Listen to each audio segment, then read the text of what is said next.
Well, it's that time of the year again, Christmas Day, and the closest I ever get to being festive on this channel is making these videos going after 1 million moms. Truth be told, it's not always a guarantee that I'll make these videos every Christmas. I mean, I did go a few years without making these videos up until a few years ago. It all depends on if I find an article on this asinine website that I feel is interesting enough to talk about in a video.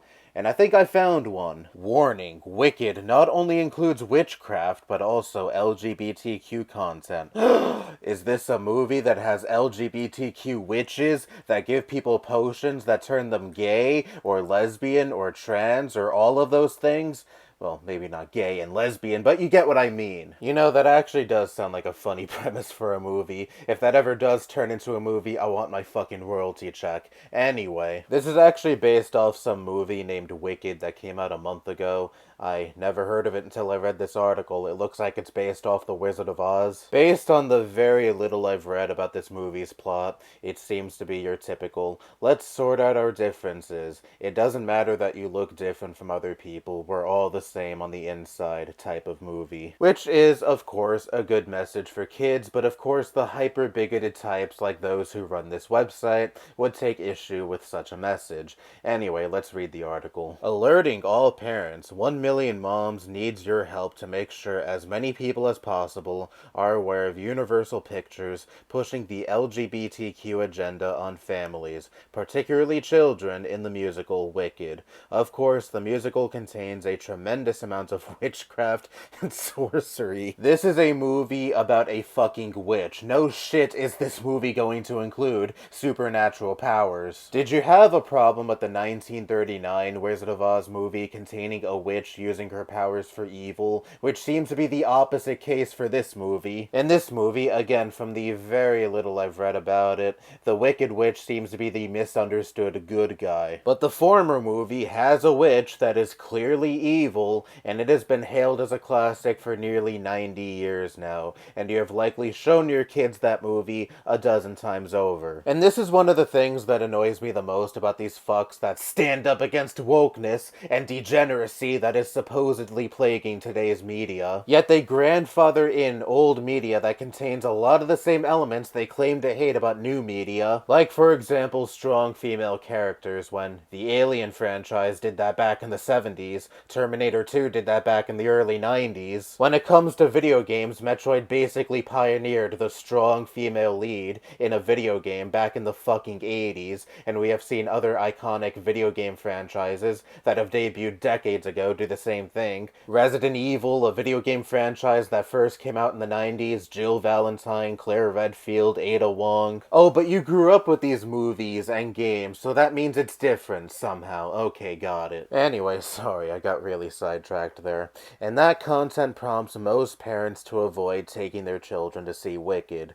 Yeah, I don't think so. From Dexerto, after its opening weekend at the box office, Wicked has made nearly $145 million at the domestic box office and $194 million worldwide. And that was just in the opening weekend alone. It has now been over a month since this movie released. If this content really did prompt parents not to show their children this film, I don't think this film would be as successful as it is. It's almost like most parents don't give a shit about this moral panic tripe and probably just want to take their whiny kids to see a movie to shut them up for an hour or two. But the film also shows not so discreet cross-dressing and men crushing on men, which parents may not expect. Oh, how disgusting. Grown adults crushing on other grown adults. Instead of an uplifting Broadway musical about friendship and family, talents and resources were used to create a dark movie that pushes wokeness. Universal Pictures has traded its usual subtlety for intentionality. I don't even know what that means. In what ways were they subtle before compared to now? Is it when it comes to queer representation? I looked up Universal Studios queer movies on Google, and the first thing to pop up is a movie called Bros that came out 2 years ago. The movie looks to be about two gay men, and the poster literally features them grabbing each other's asses, which is about as fucking subtle as a sledgehammer to the goddamn goddamn face. Unfortunately, the film adapts the musical into a two-part movie, so there is more to come. The stars of the film Wicked Part 1 have recently hinted that there will be more LGBTQ content in Wicked Part 2. So scary. 4 of the film's main characters are openly queer or gay in real life, or at the minimum, these actors have spoken about their queer experiences. As such, the queer representation and visibility in Wicked Part 1 were important to them. Well, I mean, no shit. If a lot of the actors involved in this movie are LGBT themselves, then yes, representation of this group of people that they themselves are a part of would indeed mean something to them. Good job, Sherlock. Obviously, this part of the movie is a nod to inclusivity. I love how this shit has gotten so mask off to the point where the word inclusivity is a dirty word to these people. You see, kids, if you encounter someone who skews ever so slightly away from our arbitrary set of social norms, like maybe a boy who likes other boys or a girl who likes other girls, you have to treat that person with hostility and like they're an outsider freak. Not based on their actual fucking personality, but rather based on traits beyond their control and in actuality hurt no one. It's not all that different from telling your white kid during the Jim Crow era to be inherently distrustful of black kids, all based on the skin color they happen to be born with and nothing more. And I mean, look at the fucking trajectory this country is going in currently. We're probably going to be back to that point sooner than you know. Anyway, along with a blatant attempt by Universal to normalize same-sex crushes, well, here's the difference between you and me. If a man is attracted to another man, or if a woman is attracted to another woman, do you want to know how I react to that information? Cool.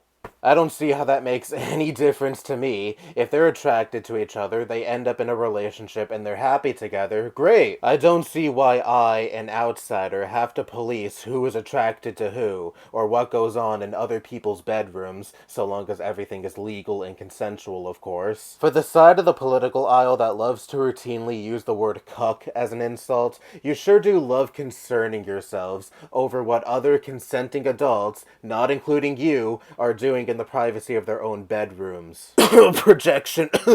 Universal has now decided to be politically correct. Politically correct? I thought the politically correct thing in media was to be inclusionary. It just goes to show how this shit has come full circle. In 2016, it was the conservatives railing against political correctness. Now it's 2024, heading into 2025, and here they are pissing and moaning over depictions of relationships they disapprove of in fictional media, and going like, why can't everything be all nice and PC and depict only straight relationships? Do you perhaps need a safe space to hide yourself in because you just cannot handle the fact that there are LGBT people in real life? There's no shame in admitting it. There's nothing inherently wrong with having a safe space. Instead of providing family-friendly programming, oh, I'm sorry, was this witch having lesbian sex in this PG-rated movie? I highly doubt anything of the sort was going on in this movie. It's just you thinking that any type of relationship that isn't hetero is sexual deviancy, quote-unquote, which is entirely a you problem, I'm sorry. But Universal should stick to family-friendly entertainment, particularly in children's media, rather than pushing an agenda. Yes, if someone has a different sexual preference than you, or skews differently from you in any other sort of unharmful way, that is not grounds to demean them, and they are still a regular person, just like you and anyone else. Such an evil, evil message. I think what sucks the most after reading this article is the knowledge that this is the type of crowd these movie studios are now kowtowing to. There was a story from I think just last week about a trans character being removed from I believe a Pixar movie that is still in production. Because unfortunately this is the side that decisively won in November. Now that's not to say I think most Trump voters are these raging homophobes and transphobes. I really do think most of them don't give a shit about this culture war stuff and just voted for Trump because why didn't Biden press the egg prices go down button? Me vote for Trump because Trump will press the egg prices go down button. Never forget that the average voter in this country is a fucking idiot who doesn't understand the basics of economics. But now, as a consequence of which way most voters went this past election, perceived legitimacy is now thrusted upon these loud and proud bigots. These people do not give a shit about the film medium at all all, or any form of media in general. They merely want every facet of society, including pop culture, to conform to and reaffirm their rigid social norms. They want to stifle creativity and tell the creative minds behind these movies, you can't include this, you can't include that, I don't like this character, I don't like this theme because it goes against my own views. For the side of the political aisle that constantly touts that you're supposedly all about freedom and anti-censorship, you sure do love dictating what other people can or can't include in their own creative projects. And this is what you have to look forward to, more than likely. Studios telling movie and TV show creators that they can't include certain characters